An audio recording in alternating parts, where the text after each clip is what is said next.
Salam dostlarım, ben Mirzə.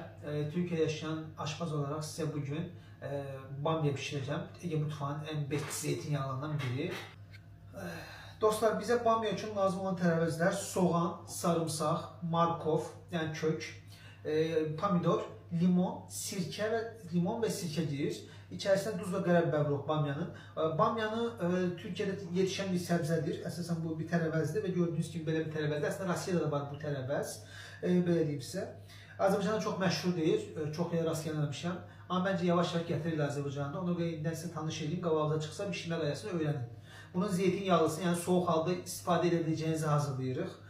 Zeytinyağı deyəndə sizə belə başa salın. Zeytinyağı demək Türkiye'de bir yemeğin zeytinyağı olması için onu pişirirsən zeytinyağında ve ondan sonra soğuduktan sonra istifade yemeye başlayırsan bu zaman bu zeytinyağlı olur. Yani istediğim bu artık bu yemeğiydi, zeytinyağlı değil. Bunu bilmenizi istedim. Bu ingredientin esas meselesi budur. Belə deyim sizə. Bamya fresh olmalıdır, təzə olmalıdır. Baxın bizim bamyamız təmizlənmiş, bamya da təmizdir. Mən size başka videoda göstərərəm təmizlənməsi qaydasında. İndi təmizlənmişəm artıq. Gəlin hazırlığa başlayaq.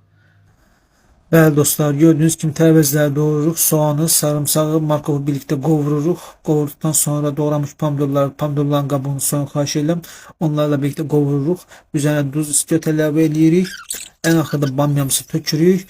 Üzerine limon sıxırıq. Sirkəsini qoyuruq. Sirkəsini əlavə edirik. Ve ondan sonra qoyuruq bəm-xodda pişməyə. Yarım saat pişdikdən sonra artıq hazır olur. Xahiş edirəm bamyaları 1 saat veya yarım saat əvvəldən yumuyun. Bamyayı artıq tökməyə yaxın vəziyyətdə yuyun ki, bamyalarınız qaralmasın.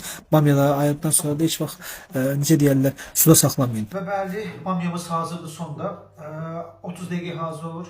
Bunu artıq ne edəcəyik? Görəcəyik, otaq temperaturuna gələcək və ondan sonra xaziyaya qoyacağıq.